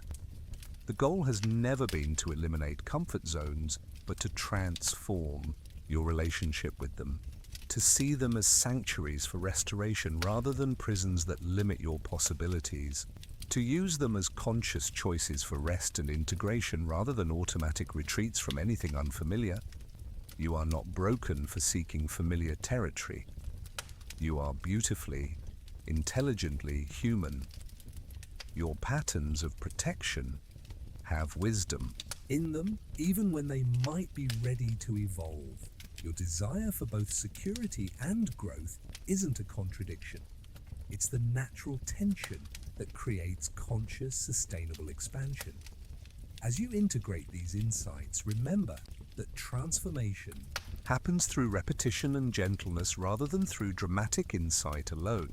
Each time you notice your patterns with curiosity rather than criticism, each moment you pause to appreciate your protective mechanisms while also considering new possibilities, each small choice you make from consciousness rather than automaticity, these accumulate into profound life changes over time. You have everything you need within you right now to create a life that honors both your genuine need for security and your authentic potential for growth. The wisdom, the courage, the capacity for discernment. It's all already there, waiting to be accessed through the kind of loving awareness you've cultivated tonight. As these insights settle into your awareness like seeds finding fertile ground, allow your breath to become even more relaxed, even more natural. There's nothing more you need to figure out tonight, nothing more you need to solve or understand. You've done the work of exploration and recognition. Now it's time to let your nervous system integrate everything you've discovered in the gentle space of approaching sleep. Feel the support of your bed beneath you, solid and reliable. This is what healthy comfort zones feel like, not restrictive or limiting, but genuinely restorative. Supportive spaces that allow you to rest so deeply that you have energy available for whatever authentic expansion wants to emerge in your life. Notice how your body feels now compared to when you first lay down tonight. Perhaps there's a quality of settling that wasn't there before, a sense of coming home to yourself that includes both where you've been and where you're going. You don't have to choose between honoring your need for safety and embracing your potential for growth.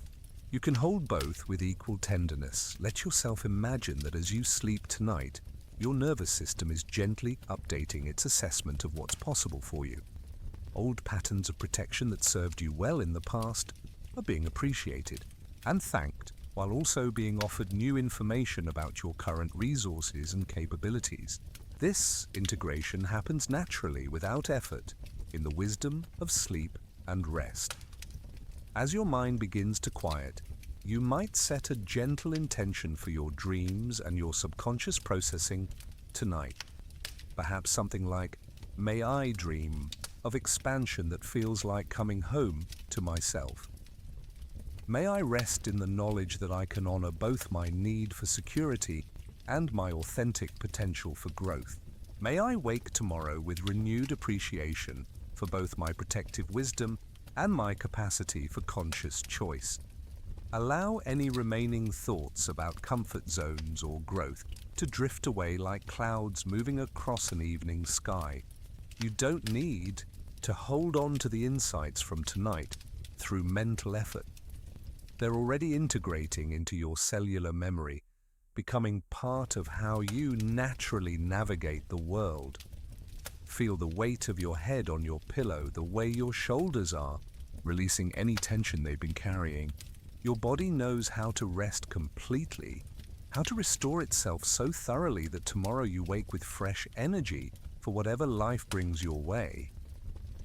This is the gift that genuine comfort zones provide, not escape from life, but restoration for fuller engagement with life. Notice how your breathing is slowing naturally, requiring less and less conscious attention. Each exhale is a small letting go, each inhale a gentle welcoming of whatever wants to emerge in your experience. Your breath understands the natural rhythm of expansion and contraction, reaching and returning, and it's teaching your whole system how to dance gracefully with these same rhythms in all areas of life. If any concerns or worries about change or growth drift through your awareness, greet them with the same gentleness you've cultivated throughout our time together tonight. Thank you for caring about my well-being. You can rest now. I have the wisdom to navigate whatever emerges, and I don't need to figure it all out tonight. Let yourself sink deeper into the delicious heaviness of approaching sleep. Your mind can become quieter and quieter, trusting that your deeper wisdom is taking care of any integration that needs to happen. You don't have to manage this process. You can simply allow it. Imagine that your sleep tonight is like fertile soil, rich and dark and nourishing, where all the seeds of insight you've planted tonight can take root and begin to grow naturally. Some of these seeds will sprout quickly into new awareness and choices. Others will germinate slowly, emerging weeks or months from now when the timing is perfect. Feel the safety of this moment, the complete permission to rest without productivity, to sleep without achievement, to simply be held by the natural cycles of rest and renewal that sustain all life. This is what it feels like to be completely at home with yourself, not needing to be different, not needing to grow faster, not needing to overcome anything. As sleep approaches more closely, you might notice a quality of trust settling in your body. Trust in your own wisdom, trust in your capacity to navigate both familiar territory and new possibilities, trust in the natural unfolding of your life toward greater authenticity and fulfillment. Your dreams tonight may carry you into landscapes that are both familiar and surprising, where you can experiment with expansion in the complete safety of sleep. Or your dreams may simply provide the deep rest that comes with knowing yourself more completely, accepting yourself more thoroughly, and trusting your capacity for conscious choice. Let the last thoughts of the day dissolve like sugar in warm water, sweetening your transition into sleep but not requiring your attention or management. Everything important has been acknowledged tonight. Everything necessary for healing has been set in motion. Now you can rest in the complete confidence that your system knows how to integrate these insights naturally. Feel yourself floating on the edge of sleep now, supported by your newfound understanding of yourself, held by the knowledge that you don't have to choose between security and growth, between protection and expansion, between honoring where you've been and embracing where you're going. You are exactly where you need to be right now. Your patterns have wisdom. Your protection has served you well. Your desire for growth is natural and healthy. Your capacity for conscious choice is expanding effortlessly as you rest in this deep acceptance of your full humanity. Let sleep take you gently now, carrying you into dreams that restore and integrate, into rest that heals and renews, into the natural cycles of renewal that prepare you for tomorrow's possibilities. You are held, you are safe, you are loved exactly as you are, and you are free to become whoever you're authentically called to be. Sleep well, knowing that everything you need for your next steps is already within you, waiting to emerge in perfect timing as you continue this beautiful journey of conscious expansion and authentic self-expression. Sweet dreams of possibility, sweet rest in complete acceptance, sweet sleep in the knowledge that you are both perfectly whole as you are and beautifully capable of continued growth. Let sleep take you now. Before we move into the deepest levels of rest, I want you to feel connected to something larger than your individual journey with comfort zones. As you lie here in the quiet of your own space, recognize that millions of people around the world are navigating this same fundamental tension between safety and growth, between the familiar and the unknown. This pattern you've been exploring tonight isn't unique to you. It's woven into the fabric of human experience. Right now, there's someone in Tokyo lying awake, wondering if they should take that job opportunity that would require them to move to a new city. There's someone in Sao Paulo considering whether to have the difficult conversation that could deepen their most important relationship. There's someone in London debating whether to enroll in the class that would stretch their mind in ways they've been longing for, but haven't quite had the courage to pursue. Your attachment to comfort zones connects you to every human being who has ever stood at the threshold between the known and the unknown. It links you to your ancestors who made the courageous choices to leave familiar territories in search of better opportunities for their families. It connects you to the children who will come after you, who will face their own moments of choosing between safety and growth. This universal human experience means that your healing journey tonight isn't just personal, it's collective. Every time you develop a more conscious relationship with your protective patterns, you're contributing to the collective wisdom about how to navigate expansion with integrity and care. Your courage to examine these patterns creates ripples that make it easier for others to do the same. Feel yourself held by this vast community of seekers, all of us learning how to honor our need for security while embracing our potential for growth. You're not alone in your struggles with these patterns, and you're not alone in your desire to evolve beyond what feels safe and familiar. Think about the people in your life who have inspired you by their willingness to grow and change. The friend who went back to school at 40, the colleague who switched careers to follow their passion, the family member who learned to set boundaries even when it was uncomfortable. Their courage didn't just benefit them, it gave you permission to consider your own possibilities. In the same way, your willingness to develop a healthier relationship with comfort zones gives others permission to examine their own patterns.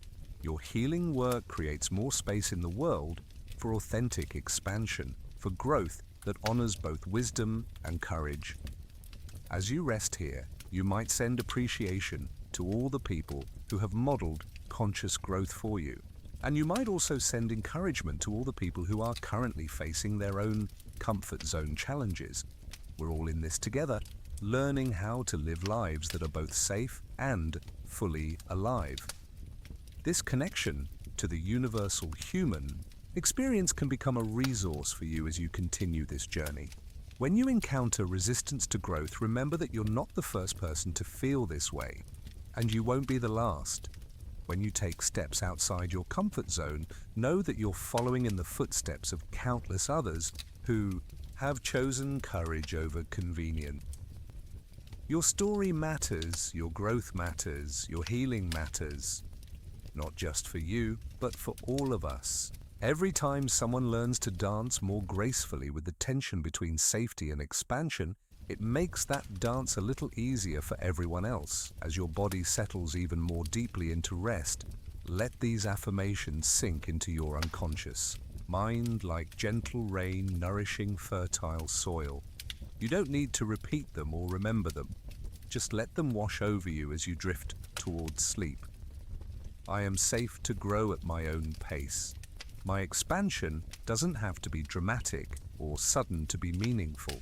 Small conscious choices accumulate into significant life changes over time.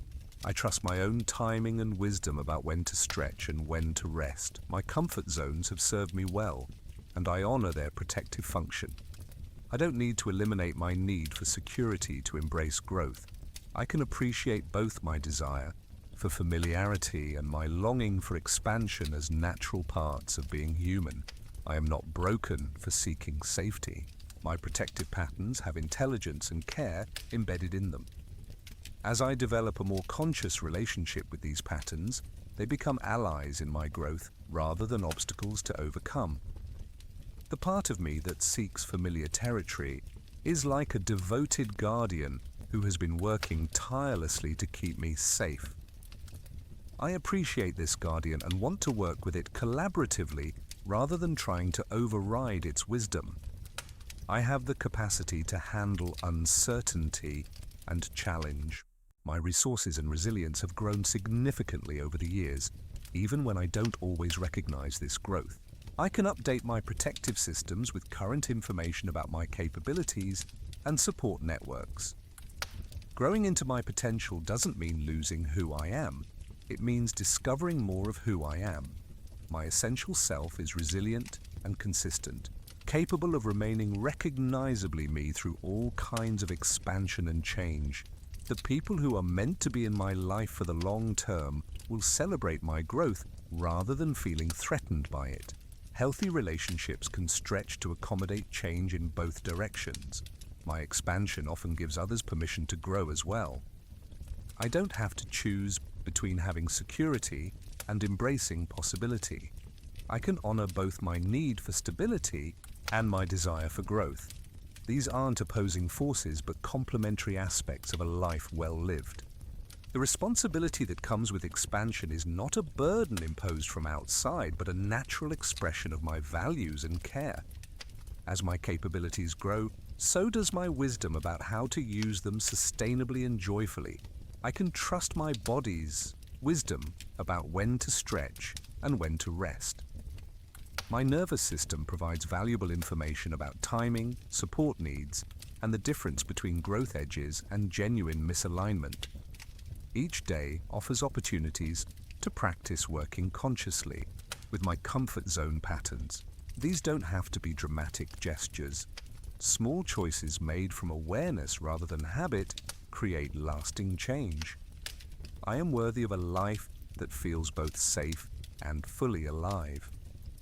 I deserve to experience both the security that comes from mastery and the excitement that comes from conscious expansion. These experiences can coexist beautifully in a life lived with intention and care. My dreams and aspirations matter. The parts of my potential that I haven't fully explored aren't threats to my identity but invitations to wholeness. I can approach these unexplored territories with curiosity and respect for my own pace. I have everything I need within me right now to take the next conscious step in my growth. The wisdom, the courage, the capacity for discernment. It's all already present, waiting to be accessed through loving awareness. I am both perfectly complete as I am and beautifully capable of continued evolution. This isn't a contradiction, but the natural state of being a conscious, growing human being. As I sleep tonight, these truths are integrating into my cellular memory, becoming part of how I naturally navigate the world. I don't need to force or manage this integration. It's happening effortlessly as I rest. Tomorrow I will wake with renewed appreciation for both my protective wisdom and my capacity for conscious choice. I will be able to recognize opportunities for expansion and evaluate them with both wisdom and courage. I am held, I am safe, I am loved exactly as I am, and I am free to become whoever I am authentically called to be. This freedom includes the freedom to rest in familiarity when that serves my well-being, and the freedom to explore new territories when my soul calls me toward growth.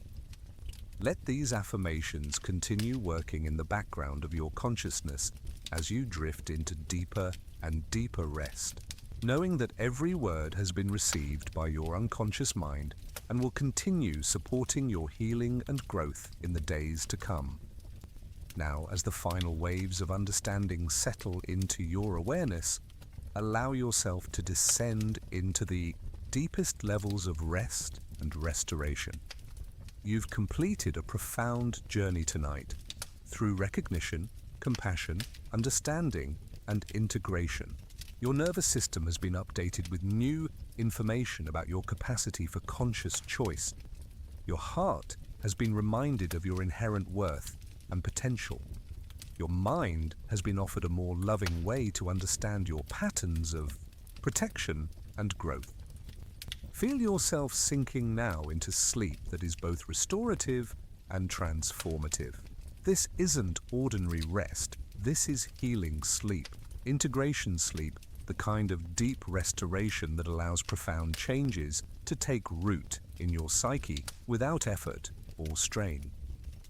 As consciousness fades, trust that your deeper wisdom is taking care of any processing that needs to happen. You don't need to manage or monitor this integration. Your system knows exactly how to weave these new understandings into your existing patterns of thought, feeling, and behavior. Let the last of your thoughts drift away like leaves floating on a gentle stream. There's nothing more to figure out, nothing more to understand, nothing more to fix or change tonight. You are perfectly whole, exactly as you are, and you are perfectly capable of continued growth when the timing is right. Your breath is becoming slower and deeper. Each exhale a small surrender. Each inhale a gentle welcoming of whatever wants to emerge in your sleep and in your dreams. Your body knows how to rest completely, how to restore itself so thoroughly that you wake tomorrow feeling renewed and clear. The comfort zone patterns you've explored tonight are relaxing into a new configuration, not eliminated, but evolved. Your protective mechanisms are settling into updated roles as conscious allies rather than unconscious limiters. This transformation is happening naturally, effortlessly as you sleep. Feel yourself held by the vast web of connection that links you to everyone who has ever struggled with these same fundamental human challenges. You are not alone in this journey. You are supported by the collective wisdom of all who have learned to dance gracefully between safety and growth. Your dreams tonight may carry you into landscapes where expansion feels completely natural and safe, where growth happens as easily as breathing, where you can experiment with new ways of being without any risk or consequence. Or your dreams may simply provide the deep, healing rest that comes with complete self-acceptance. Either way, trust that your unconscious mind is working on your behalf, integrating these insights in exactly the way that serves your highest good. Some changes may be apparent immediately upon waking. Others may emerge gradually over days, weeks, or months. All of it is perfect. All of it is in right timing. Let yourself float now on the edge of deep sleep, supported by your newfound understanding of yourself, held by the knowledge that you can honor both your wisdom and your courage, both your need for security and your authentic potential for growth. You are descending into sleep that heals, sleep that transforms, sleep that prepares you for tomorrow's possibilities while honoring everything you've learned and overcome too. Get to this moment, feel the complete safety of this surrender into rest. There's nothing you need to protect yourself from in sleep, nothing you need to maintain or control. You can let go completely, trusting that you'll wake tomorrow with even greater capacity for conscious choice, even deeper appreciation for your own complexity and wisdom. Your healing journey continues even as consciousness fades.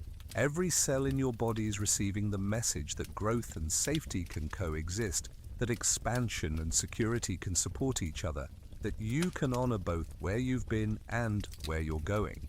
Sleep deeply now, knowing that you are exactly where you need to be. Your patterns have wisdom. Your protection has served you well. Your desire for growth is natural and beautiful.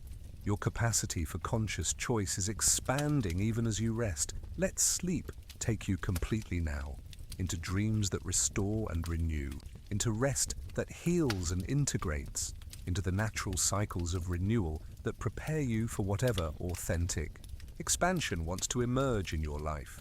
You are whole, you are loved, you are safe, and you are free. Sleep well in this complete acceptance, this total permission to be exactly who you are while remaining open to whoever you're becoming. Sweet dreams of possibility, sweet rest in perfect acceptance, sweet sleep in the knowledge that tomorrow offers fresh opportunities for conscious choice and authentic expression. Let the healing power of sleep carry you now into the deepest restoration, the most complete integration, the most perfect rest. Sleep now, deeply, peacefully, completely.